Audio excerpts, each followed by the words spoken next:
Welcome back, fight fans. It's the Vulture here, giving you your weekly dose of MMA insight. This week we are going over UFC Fight Night Adesanya versus Pyfer, and for the first time, we are going to give you guys information on two preliminary fights in this card as well. Now, along with that, I would like to take this time to thank Cage Conversations' newest partnership with Doughwich Snacking Dough. They're a protein-based snacking dough company. They are the perfect protein snack. They are very delicious and very nutritious. If you want more information, head over to my Instagram channel, check out the video I made for them, and by all means, try them out yourself. So, without further ado, sit back, relax, and get ready for another Cage Conversation. Back down on the shit, dog, I don't stand down. Don't say that you love me, but don't know me, keep the scam out. Bitch, I'm so efficient, man, it's tight so I can stand out. Please don't interrupt me, hit this room like where you stand now. I don't ever back down on the shit, dog, I don't stand down. Don't say that you love me, but don't know me, keep the scam out. Kicking off today's video, we have a preliminary bout in the lightweight division between Chase the Dream Hooper, and he takes on Lance Fearless Gibson Jr. Chase Hooper is 4 for 5 in his last 5 outings. He has a great ground game with half of his professional career wins by way of submission. He's a very lengthy fighter and he loves to utilize those strikes to complement that advantage. Although he does a good job at using his strikes to maintain distance, he just doesn't pack much power. His punches are very loopy and his technique is a little sloppy, but he uses them well enough to level change and initiate a takedown. With that, he does need to be a little bit lighter on his feet when he's striking, and he has to move his head a lot more. Across from him, we've got Lance Gibson Jr. He is coming off a split decision loss to King Green, which isn't anything bad to say for that being your debut in the UFC. He has speed and power in his hands, and that's going to be huge in this fight if he can get his hands to work right that night. He flows very well, he moves in and out and side to side, and he keeps a constant pressure. He has a good sprawl, and he's very quick with his defensive reactions. He has speed, but his fights are a bit sloppy. He needs to be a little bit more technical and clean up his strikes, his movements, his takedown attempts. If he can get that situated, I think he should be having a very good night on Saturday. With all that, I'm taking Lance Gibson Jr. to win by finish. I think he's got strong and quick striking, and that's going to be a key factor for him on Saturday night. Chase Hooper seems to struggle with people who pack power and are a little bit quick. We saw that against Alexander Hernandez. He got caught pretty hard with those strikes, and that put him out. I see Gibson being able to do the exact same thing to Chase, and I don't think Chase is going to have anything to answer for him. So yeah, I think to put his hands together, work his strikes, and crumble Chase Hooper's game plan for Saturday. For the featured prelim of the night, we have a lightweight clash between Ignacio La Jaula Bahamondes, and he takes on Tofik Musayev. Ignacio is 3 for 5 in his last 5 outings, and his most recent loss was to Rafael Fiziev. He's got great striking and phenomenal kicks. He is also capable of submitting you. He circles well out of pressure, and he's a pretty solid counter fighter. He does need to set up those kicks a little bit more. I notice he tends to throw them too freely. If he can mix them up between combinations or ending his combinations with a kick, I believe they will be a lot more successful. He also can't accept being taken down so easily. He has to show a lot more resilience when he gets taken down, and he has to scramble a little bit more. I know this camp he's trained a lot with Bilal Muhammad, the former champion, so hopefully he can pick up some of that wrestling game that Bilal has to offer and utilize that this fight. He does have to be aggressive, and he's got to control the pace, because that's when Ignacio fights his best. When he's in charge and he's running the show, there's no stopping this man. Across from him, we have Tofik Musayev. This man is a literal juggernaut. He's built heavy, and he keeps pushing forward. He's got solid wrestling defense, and he has knockout power. 19 of 22 of his wins have been by knockout or TKO. He's a very heavy feinter, and he has heavy overhands, so Ignacio has to be very cautious of that. He does leave his hands down when he throws leg kicks though, so if Ignacio can pick up on those reads and time a straight down the pipe jab, he will be able to catch Tofik and he might put him down. He does lean over with his head unprotected after he throws a 1-2. That's got to be adjusted, especially with somebody that has great precision like Bahamondes. Musayev is also prone to submissions. He's got 5 losses out of his 6 losses have been by submission, so that might be an issue against someone who's got submissions in his game like Bahamondes. For this fight, I'm going to take Ignacio Bahamondes by finish. We've seen that Musayev has been finished in both stand-up and on the ground. He does have gaps in his striking defense, and I believe Bahamondes will find those and exploit them fairly easily on Saturday. Kicking off the main card, we have a lightweight clash between Terrence T-Rex McKinney and he takes on Kyle the Monster Nelson. Terrence McKinney is definitely a finisher. All of his wins by finish, 8 KOs and 9 submissions. So he's got that knockout power and he's got submission abilities. He's a early heavy pressure fighter. He comes out hot and fast every single time he fights. He's got strong submissions and he's got very tight grips on them, so if you're stuck in one, it might be game over for you. He has heavy strikes and a great ground and pound game. He does lack head movement. He needs to be moving off that center line a little bit more. And he needs to throw combinations. He really just swings for the fences, throws a lot of 1-2s. I would really love to see him put some more complex combinations together. We haven't seen much of his cardio. All of his fights have been fairly short. If it gets into the later rounds, he might have a hard time. Across from him, we have Kyle Nelson. He's comfortable on the ground, very confident in his ground game abilities. He's a strong grappler, but he is a flat-footed fighter. He needs to be more free and has to move some more. He doesn't really have a chin. Any shot that lands on him seems to affect him, and it's very, very obvious that it affects him. He can't really hide damage very well. He's also not a combo fighter, and he also doesn't have speed in his strikes. They're technical, but not very fast. Cardio, also not his best friend. He slows down significantly as the fight goes on. So with that, give me Terrence McKinney. I think he comes out guns blazing and he puts him out in the first round.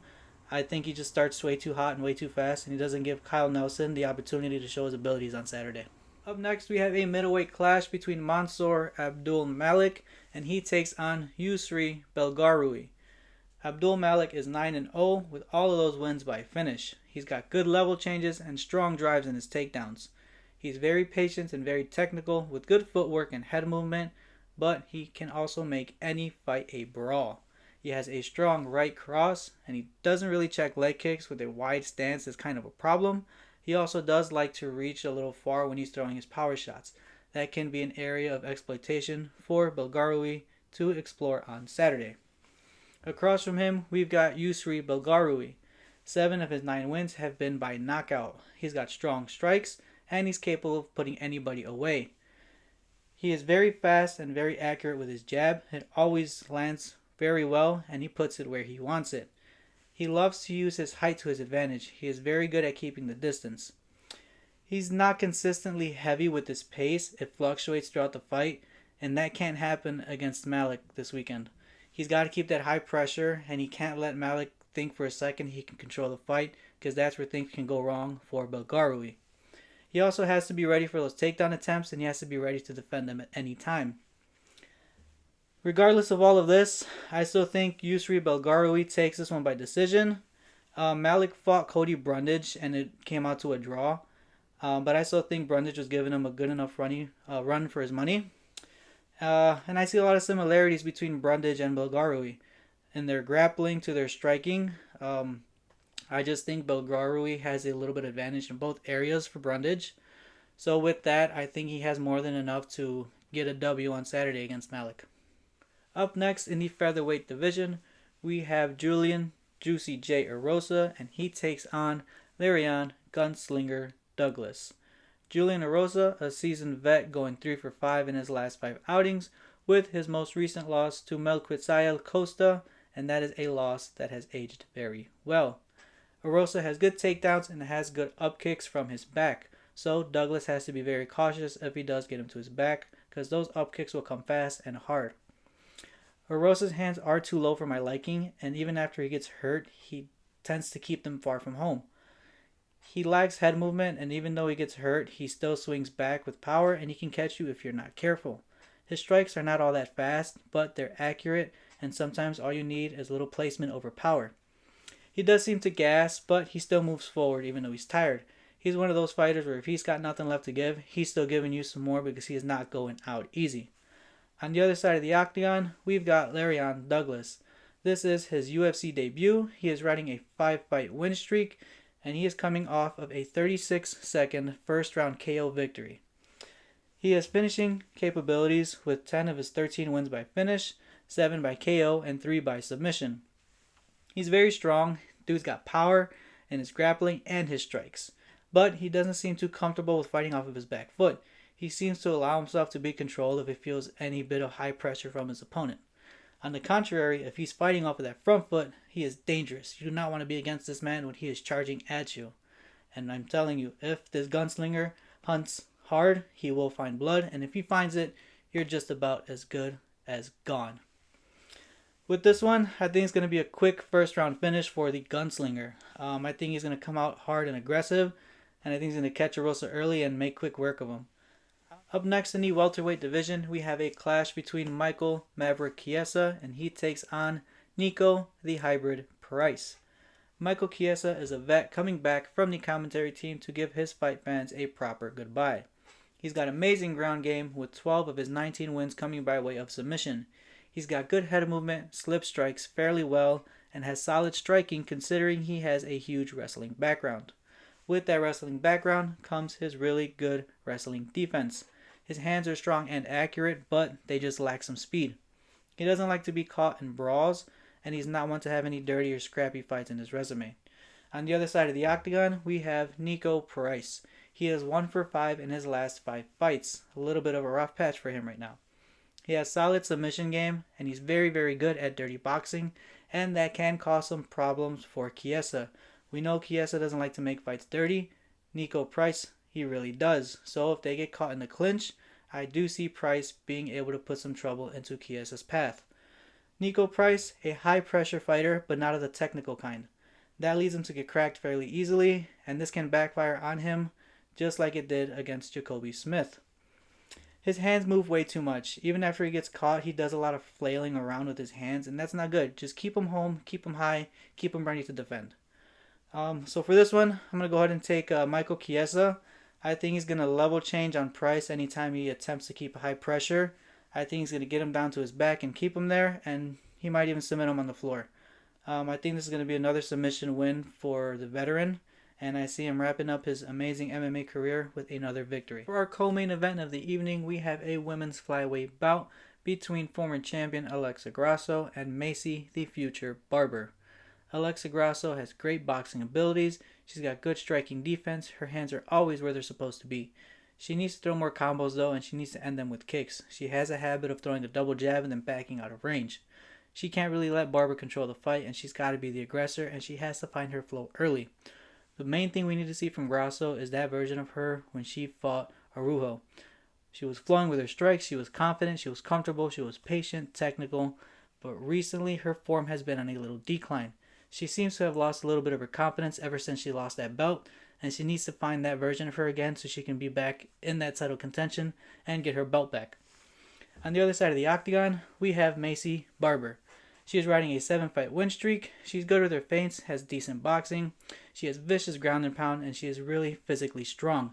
She displayed this in her last opponent. She was taking her down with ease. She just waits too long for action on her feet. She doesn't really engage much unless she's in that position where she feels she needs to push forward. She's going to kind of pick and choose her moments to make entries. She also doesn't really throw any complex or long combos. A lot of 2 to 3 strike combos at most, but nothing really special. She can't fight Grasso the way she fought Sermonara though. Her strikes were looping. She threw a lot of overhands. Grasso will pick her apart any day of the week if she fights like that. For this one, give me Macy Barber by decision. I think she'll be very technically sound with her strikes, and she'll eventually work this one down to the ground and keep Grasso down. Given Grasso's recent form, I don't think she's going to do very well against Barber. Unless Grasso has hit a switch, I don't see Barber having any issues doing what she wants to her on Saturday. For our main event of the evening, we have a middleweight bout between Israel, the last style bender Adesanya, versus Joe Bodybags Pyfer. The last style bender is on a rough record with his last fights, only having won one of them. He got knocked out in his most recent fight.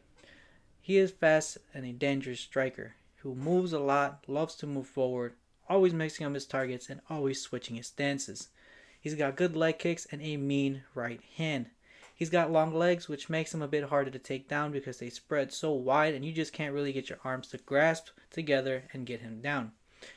He also can't afford to get clipped. When he gets clipped, he tends to freeze, and everything that makes Izzy the last style bender goes out the window. Izzy also cannot defend takedowns consistently. If you fail the first one, try it again. He might stop it again, but usually by the third attempt, he's down on the floor and you've successfully taken him down. On the other side of the octagon, we have Joe Body Bags Pyfer. He's a solid finisher with 13 of his 15 wins coming by finish. He also packs a vicious right hand. He's good at level changes and they come out of nowhere. He's got solid submissions in his arsenal and he's so physically strong that he is a threat everywhere in the octagon. He does need to move his head a bit more. He has a tendency of getting tagged by fast strikes, and that's something that Izzy excels at. So that can be a problem on Saturday. He also puts a lot of pressure on his lead leg. Izzy is a master at throwing those lead leg kicks, and that will be a huge problem for Joe on Saturday. He's got to be ready for that, and he's got to make some adjustments to make sure that those don't affect him so early, because this is a 5-round fight, and you cannot go very long taking leg kicks all day. Regardless, I still think Joe Pyfer comes out with the win by decision. I think Joe keeps a high pressure, lands a few strikes, and gets Izzy to the ground. I don't think Izzy is very good at getting himself back to his feet, nor do I think he has enough submission defense to stop any submission that Joe is going to throw his way. I think Pyfer gets him down fairly easy within the second or third round, and he just keeps working submissions until he lands something. I think Joe puts him out in the middle of the round, if not the championship rounds, and I think he submits him. Thank you everybody for tuning in. That's all we got for this week's video. Go ahead and smash that like button, hit the subscribe button if you're new here, hit that little bell icon so you never miss any future videos, and comment down below. I want to see what you fight fans have to say and what your predictions are for this week's fight card. Also, one more huge shout out to Doughwich Snacking Dough on being the new sponsorship for this page. With all that being said, take care, have a good one, and we'll catch you next time for another Cage Conversation.